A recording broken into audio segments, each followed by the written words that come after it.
Helvetia, votre assureur suisse.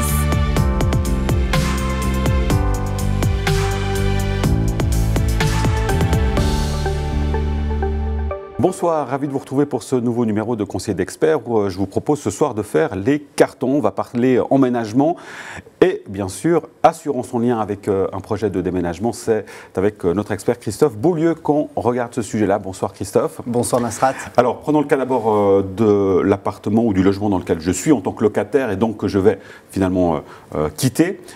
Forcément des traces de vie dans l'habitation sont inévitables, c'est naturel. Quelles sont les règles dans ce cas-là en termes de finalement de responsabilité du ou de la locataire? C'est juste, alors effectivement, quand on est dans un appartement, fatalement, il va y rester des traces, que ce soit sur le parquet, sur les murs, les enfants ont pu vivre et puis colorier un peu le mur. Et ici, dans ce cas-là, ça sera donc la responsabilité civile privée qui prendra en charge les dommages. Après, là, ici, il faut faire attention, c'est par rapport à l'année de la dernière réfaction de l'appartement. Dans ce cas-là, l'assurance prendra en charge les années de la dernière mise en peinture et puis la prestation pourrait être réduite par rapport à ces années. Et qu'en est-il des animaux domestiques, un chien, un chat qui aurait peut-être fait quelques dégâts? Quelle assurance potentiellement couvre ces dégâts? Effectivement, les animaux ne sont pas maîtrisables, on sait très bien qu'ils peuvent faire des dégâts. Là, effectivement, les animaux dépendent de la responsabilité des propriétaires donc de ces animaux. Et dans ce cas-là, ça sera aussi la responsabilité civile privée qui prendra en charge le type de dommage, au même titre que si c'était un humain qui avait fait ces dommages. Il y a un endroit dans les logements où évidemment les rayures sont quasi inévitables, c'est tout ce qui est salle de bain, lavabo, baignoire. Est-ce que dans ces cas-là, on est tenu de payer les dommages? Et oui, la même chose. Ça dépend tout à fait qui a fait en amont ces rayures, ces dommages qui ont été prodigués sur ces éléments de l'appartement.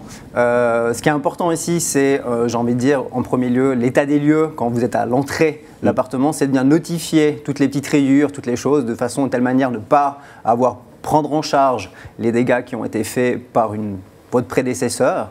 Mais là, dans le même cas, ça sera donc la responsabilité civile privée qui prendra en charge ce type de rayures. Et puis pour tout ce qui est vitrage, lavabo, etc. Dans ce cas-là, souvent la couverture assurance vitrage bâtiment immobilier que vous avez peut-être dans votre inventaire du ménage pourra prendre en charge ce type de dégâts. Bon, là, on va dire que c'était l'état des lieux de sortie. C'est juste. On arrive dans le jour du déménagement, donc forcément, on va peut-être louer une camionnette, on va faire appel à des amis très sympas, évidemment, qui viennent nous aider. Là, évidemment, en termes d'assurance aussi, il faut être attentif, parce que qu'est-ce qui se passe s'il y a un accident de la route, par exemple? S'il y a un accident de la route, c'est votre responsabilité. Vous avez un accident, vous endommagez votre matériel. Ici, malheureusement, il n'y a pas forcément de couverture d'assurance.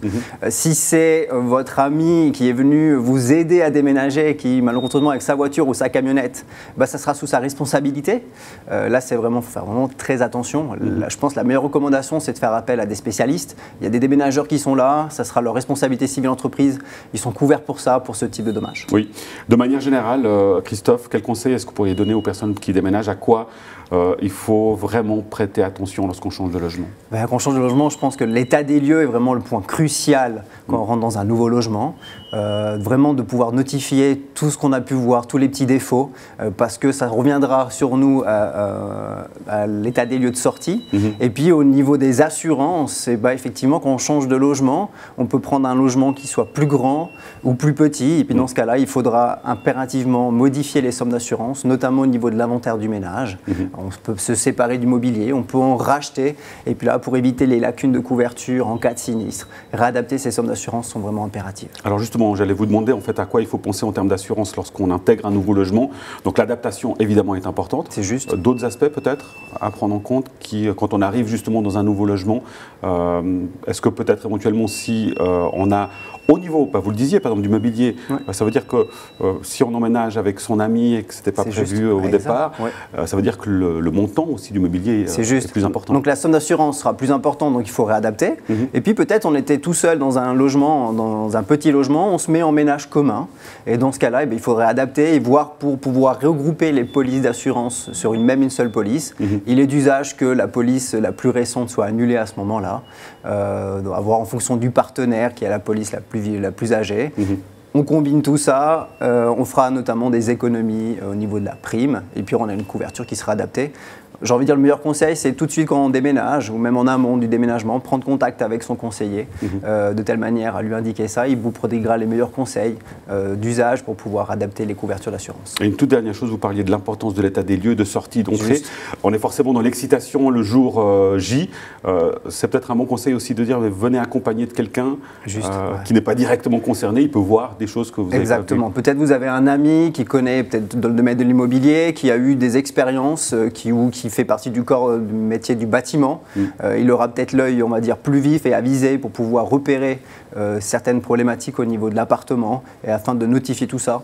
Il est d'usage d'ailleurs de mémoire que les régies immobilières vous laissent le temps de pouvoir faire cet état des lieux. Vous avez un état des lieux à la rentrée. Il vous laisse sûrement une semaine ou deux pour pouvoir constater peut-être des dégâts que vous n'avez pas vus au premier coup d'œil. Merci beaucoup Christophe Beaulieu pour ces explications. Merci à vous. On se retrouve très vite pour un nouveau numéro. Ciao.